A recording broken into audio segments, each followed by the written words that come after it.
Hello my dear friends, మన ప్రభువును రక్షకుడునైన యేసుక్రీస్తు ప్రభు నామములో లైఫ్ చర్చ్ వైజాగ్ నుండి మీకు శుభములు తెలియజేస్తూ ఉన్నాను. ప్రతిదినము ఈ హోప్ ఫర్ టుడే సందేశాలు మీరు వింటూ మీ జీవితాల్లో ఒక గొప్ప నిరీక్షణ, ఆశీర్వాదం పొందుకుంటున్న స్థితిని బట్టి దేవునికి స్తోత్రాలు చెల్లిస్తూ ఈరోజు హోప్ ఫర్ టుడే సందేశంలోనికి మిమ్మలను ప్రేమపూర్వకంగా ఆహ్వానిస్తూ ఉన్నాను.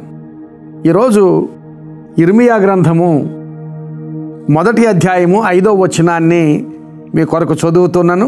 ఇర్మియా గ్రంథము 1వ అధ్యాయము 5వ వచనం. గర్భములో నేను నిన్ను రూపంపక మునిపే నిన్నెరిగితిని, నీవు గర్భము నుండి బయలుపడక మునిపే నేను నిన్ను ప్రతిష్ఠించి తిని, జనములకు ప్రవక్తగా నిన్ను నియమించి తిని. దేవుడు ఇర్మియాతో బాలుడిగా ఉన్నప్పుడు మాట్లాడిన మాటలు. గర్భములో నీవు రూపింపబడక మునిపే నేను నిన్ను ఎరిగి తిని అని దేవుడు ఇర్మియా భక్తునితో మాట్లాడాడు. ఇటీవల కాలంలో నేను ఒక కుటుంబాన్ని దర్శించాను. ఆ కుటుంబంలో 3 ఎదిగిన పిల్లలు. ఆ సిస్టర్ మంచి సాక్ష్యం చెప్పారు. 3 పిల్లల్ని దేవుడు చాలా చక్కగా ఆశీర్వదించాడని, 3 పిల్లలు జీవితాల్లో చక్కగా సెటిల్ అయి ఉన్నారని, 3వ బాబు వివాహం కోసం ప్రార్థన చేస్తున్నామని తెలియజేశారు. ఆ సాక్ష్యం చెప్పిన ఆ వరుసలో ఆ సిస్టర్ గారు చెప్పిన ఒకానొక విషయం ఏమిటంటే, పెద్ద పిల్లలు ఇద్దరిని మేము ప్లాన్ చేసామండి.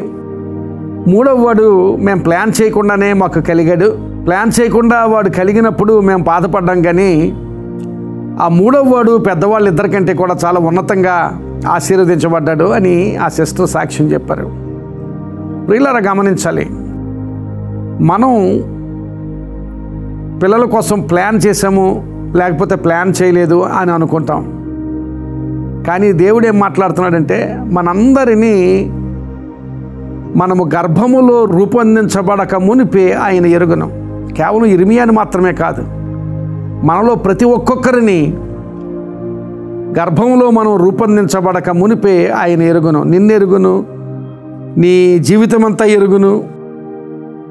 కనుక నీవు ఒకవేళ తల్లిదండ్రులకు ప్లాన్ చేయకుండా కలిగి ఉండొచ్చేమో, కానీ దేవుడు ప్లాన్ చేయకుండా నీవు కలిగి ఉండలేదు. నీవు ఈ లోకంలో ఉన్నావు అంటే దేవుడు ప్లాన్ చేసి ఈ లోకంలో నిన్ను ఉంచాడు. నీ జన్మ దేవుడు ప్లాన్ చేసింది, దేవుడు ఏర్పాటు చేసింది. కనుక ఆయన అంటాడు, నేను నిన్ను ప్రతిష్ఠించాను అంటున్నాడు. మనందరం కూడా దేవుని దృష్టిలో కారణజన్ములమే. ఎందుకంటే ఆయన మనల్ని గర్భంలో రూపొందించబడక మునిపే మనల్ని ఎరిగి మనల్ని ప్రతిష్ఠించి లోకంలోనికి పంపినవాడు. కనుక దేవుడు నిన్ను ముందుగానే ఎరిగి ఈ లోకంలోనికి పంపించాడు. కనుక నీ జీవితం వ్యర్థమైన జీవితం కాదు.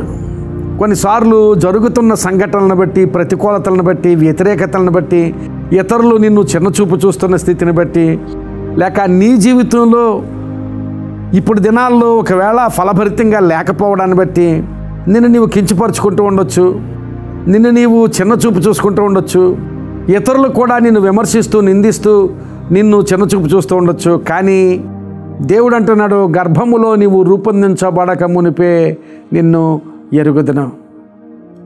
నిన్ను ప్రతిష్ఠించాడు. ఆయన ప్రత్యేకమైన స్థితి కోసం ఆయన నిన్ను ప్రతిష్ఠించి లోకంలోనికి పంపించాడు. కనుక ఆ విషయాన్ని నువ్వు గుర్తెరిగితే దేవుని ఆలోచన నీ జీవితం మీద ఉంది, దేవుని ప్రతిష్ట నీ జీవితం మీద ఉంది.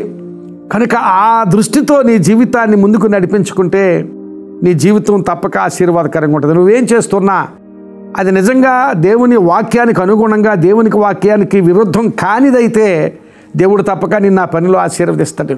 ఒకవేళ దేవుని వాక్యానికి విరుద్ధంగా, దేవుని వాక్యానికి వ్యతిరేకంగా ఏదైనా చేస్తున్నట్లయితే నిన్ను నీవు సరిచేసుకుని దేవుని సన్నిధిలో మరలా నిన్ను నీవు నిలవబెట్టుకుంటే దేవుడు తప్పక నీ పట్ల ఎలాంటి ప్రత్యేకత, ఎలాగూ నిన్ను ప్రత్యేకించాడో దేవుడు ఆ విధంగా దేవుడు నీ జీవితాన్ని నడిపిస్తాడు. ఈ లోకం నీ గురించి ఏం చెబుతోంది అనేది ప్రధానం కాదు, లేక ఈ లోకం నిన్ను ఎలా చూస్తుంది అనేది ప్రధానం కాదు.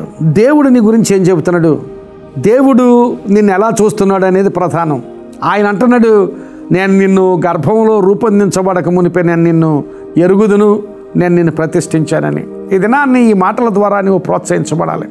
అయితే దేవుని ప్రతిష్ట ఉన్నప్పటికీ ఆ ప్రతిష్టను ఎంతగా మనం సద్వినియోగపరుచుకుంటున్నాం, ఎంతగా ఆశీర్వాదకరంగా మన జీవితాన్ని మలుచుకుంటున్నాం అనేది మన చేతుల్లో ఉంది. ఆ బిడ్డను ముందుగానే ప్రతిష్ఠించి ఆ తల్లిదండ్రులకు ఒక గొప్ప కుమారునిగా సంసోనునిచ్చాడు ఆ కుటుంబంలో పాత నిబంధన కాలంలో. అయితే సంసోను కొంతవరకు ఆ ప్రత్యేకతను నిలుపుకున్నాడు, కానీ పూర్తిగా ఆ ప్రత్యేకతను నిలుపుకున్నట్లుగా మనకు అనిపించదు. సంసోనును దేవుడు ప్రత్యేకించి ఇచ్చిన వాడే. గర్భములో రూపొందించబడక మునిపే వాగ్దానమిచ్చి ఆ బిడ్డ దేవునికి ప్రతిష్ఠితుడు అని చెప్పి ఆ బిడ్డనిచ్చాడు. కొంతవరకు మాత్రమే దేవుని పిలుపును తన జీవితంలో నెరవేర్చుకున్నట్లుగా మనకు అనిపిస్తుంది. అయితే బాప్తిస్మిచ్చు యోహాను జీవితాన్ని చూస్తే ఆయనను కూడా ముందుగానే దేవుడు ప్రవచించి ఒక ప్రత్యేకమైన ఏర్పాటుతో బాప్తిస్మిచ్చు యోహానునిచ్చాడు. ఆ బాప్తిస్మిచ్చు యోహాను జీవితం దేవుని చిత్తానుసారంగా దేవునిని మహిమపరుస్తూ దేవుని కుమారుడైన యేసుక్రీస్తు ప్రభు మార్గాన్ని సరళం చేస్తూ ఈ లోకంలో గొప్ప జీవితం జీవించిన స్థితి బాప్తిస్మిచ్చు యోహాను జీవితంలో ఉన్నది. ఇప్పుడు నీ జీవితం పట్ల దేవుని ఏర్పాటు, నీ జీవితం పట్ల దేవుని ఆలోచన ఏమై ఉందో అది నెరవేరాలి అంటే అది నీ జీవితంలో ఉంది, నీ చేతుల్లో ఉంది. సంసోను చేతుల్లో దేవుడు దాన్ని పెట్టాడు. సంసోను తన ఇష్టమైన రీతిలో తన జీవితాన్ని నడిపించుకున్నాడు. బాప్తిస్మిచ్చు యోహాను జీవితాన్ని కూడా ఆయన చేతుల్లో పెట్టాడు దేవుడు. కానీ బాప్తిస్మిచ్చు యోహాను తన జీవితాన్ని దేవుని చిత్తానుసారమైన జీవితంగా నడిపించుకోవడం మనం దేవుని వాక్యంలో చూడగలం. ఇది నీ జీవితం దేవుడు ముందుగానే ఎరిగిన జీవితం. ఒకవేళ నీ చుట్టూ జరుగుతున్న పరిస్థితులను బట్టి, నీ జీవితంలో జరుగుతున్న పరిస్థితులను బట్టి నేను ఎందుకో పనికిరాని వాడను, లేకపోతే నేను వ్యర్థుడును, లేకపోతే నేను వ్యర్థురాలను అనుకోవాల్సిన పని లేదు. ఎందుకంటే దేవుడు నిన్ను ముందుగా ఎరిగి ఒక ప్రత్యేకమైన స్థితిలో ఈ లోకంలో నిన్ను ఉంచాడు. కనుక ఆ స్థితిని ఎరిగి దేవుని చిత్తానుసారమైన జీవితం జీవించి, దేవుని వాక్యాన్ని ఎరిగి, దేవుని వాక్యాన్ని స్వీకరించి, దేవుని వాక్యానుసారమైన జీవితం జీవిస్తే నిన్ను ఒక బాప్తిస్మిచ్చు యోహాను వలె ఒక గొప్ప ఆశీర్వాదకరమైన వ్యక్తిగా ఈ లోకంలో దేవుడు ఎందుకు నిన్ను నియమించాడో ఆ నియామకం కొరకు దేవుడు నిన్ను ప్రత్యేకపరిచి నీవు ఒక గొప్ప డాక్టర్గా ఉండడానికి నియమించాడు, నిన్ను ఒక గొప్ప అడ్మినిస్ట్రేటివ్ ఆఫీసర్గా ఉండడానికి నియమించాడు, ఒక గొప్ప ప్రొఫెసర్గా ఉండడానికి నియమించాడు, ఒక గొప్ప సేవకునిగా ఉండడానికి నియమించాడు.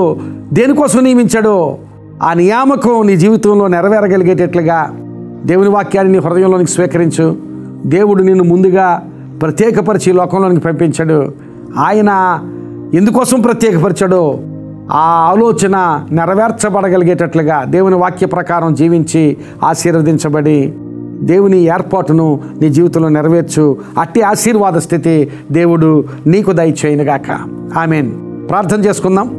పరిశుద్ధుడు అయిన మా తండ్రి, కృపగలిగిన మా దేవ, నిజమే ప్రభువా, మమ్మల్ని అందరినీ మా గర్భములో మేము రూపొందించబడక మునిపే నీ వెరుగుదువు.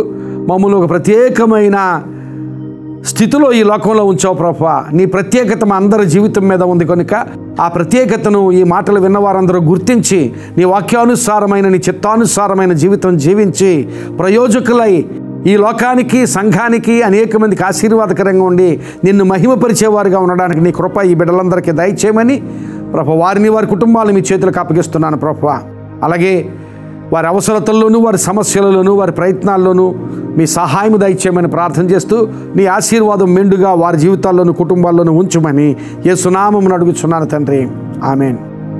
God bless you my friends. May this message be a blessing in your life. ఈ సందేశం మీకు ఆశీర్వాదకరంగా ఉంటే ఈ వీడియోను మీకు తెలిసిన వారందరికీ పంపించండి. వాళ్ళు ఆశీర్వదించబడితే దేవుడు మిమ్మల్ని కూడా ఆశీర్వదిస్తాడు. God bless you.